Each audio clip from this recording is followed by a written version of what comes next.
آپ نے اپنے روحانی سفر و تربیت اور مرشد سے تعلق کے سلسلے کو سنتے ہیں، مختلف اساتذہ شیوخ سے آپ نے اکتساب فیض حاصل کیا اور اس طرح اپنے علم کی پیاس کو بجھایا۔ فرماتے ہیں کہ صوفیہ کرام کے 12 فرقے ہیں، جس میں سے تو 10 مقبول ہیں مگر 2 مردود ہیں، مگر 10 ایسے جو مقبول ہیں وہ بھی سارے توحید کے تو قائل ہیں، مگر عبادت و ریاضت کے طریقوں کے اندر بعض کے اختلافات ہیں۔ فقہ کے اندر سلسلہ امام اعظم ابو حنیفہ رحمہ اللہ کے آپ تقلید کرنے والے تھے، حنفی تھے، اور کشف المحجوب کے اندر ان کا ذکر بھی بڑے احسن انداز سے کرتے ہیں، اور ایک ان کا واقعہ بھی ذکر کرتے ہیں کہ ایک دفعہ حضرت بلال حبشی کے روزے پر میں تھا اور میں لیٹا، میری آنکھ لگ گئی۔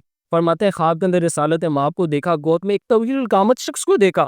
خود ہی میں نے پوچھا یا رسول اللہ یہ کون شخص ہے؟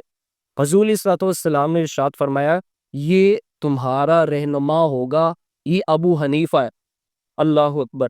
اور بایزید بستامی کے مزار پر بھی آپ نے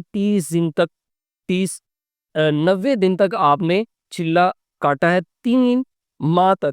اور سلسلہ طریقت کی اگر بات کی جائے، ابو الفضل ختلی، ابو بکر شبلی، جنید بغدادی، سری ستی، معروف کرخی، داؤد تائی حبیب اجمی، حسن بصری، اور پھر مولا کائنات علی المرتضیٰ، اس طرح رسالت مآب صلی اللہ تعالیٰ علیہ وآلہ وسلم تک آپ کا سلسلہ طریقت جا ملتا ہے۔ گویا کہ آپ کے حضور کے درمیان 9 واسطے ہیں، اور کئی صوفیہ کرام سے آپ نے جو اکتساب فیض حاصل کیا، ان میں سے سب سے بڑے جو صوفی ہیں جن کا بار بار ذکر کرتے ہیں، جن سے آپ نے تصوف، خرقہ، ایسی چیزیں حاصل کی، ان کا نام ابو الفضل ختلی، کشف المحجوب کے اندر ان کا ذکر کئی مقامات پر کرتے ہیں اور ان کی کرامات کا بھی ذکر کرتے ہیں۔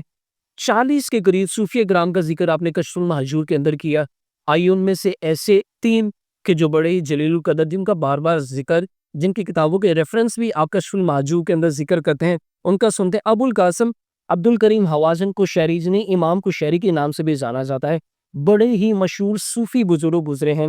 16 تصنیفات میں سے سب سے زیادہ مقبولیت رسالہ کوشیریہ کو ملی ہے۔ کشف المحجوب میں ان کے اقوال بھی آپ نقل کرتے ہیں، ان سے بے پناہ محبت ہی خود ہی فرماتے ہیں اپنے زمانے کے یکتا قدر و منزلت میں عرفہ اشرف، ہر فن کے لطائف ان میں موجود، اللہ نے انہیں لغویات سے محفوظ رکھا، محققانہ تصانیف ان کی موجود ہیں۔ اور بھی کتابیں ہیں، مگر یہ جو رسالہ کوشیریہ ہے نا، اس سے بڑی مقبولیت ملی، بڑا ہی زبردست یہ رسالہ کی پوری کتاب ہی ہے۔ اس کے اندر بھی کئی صوفیہ کرام کا تذکرہ اور تصوف کی مبادیات جو ہیں اس جو ہے کتاب کے اندر موجود ہیں۔ اس کے بعد آپ ذکر فرماتے ہیں حضرت ابو العباس احمد بن محمد اشکانی، ایران نیشا پور کے رہنے والے یہ تھے، عالم، مدرس، شیخ المشائخ تھے۔ خود فرماتے ہیں مجھے ان سے بے پناہ محبت ہے، اور فرماتے ہیں میں نے ان سے بڑھ کر شریعت کا عامل کسی کو نہیں دیکھا۔ اور ایک تیسرے شیخ ابو القاسم عبداللہ بن علی گرگانی کا ذکر کرتے ہیں، جنہیں لوگ لسان الاثر کے نام سے جانتے ہیں، بڑے ہی مشہور صوفی بزرگ گزرے۔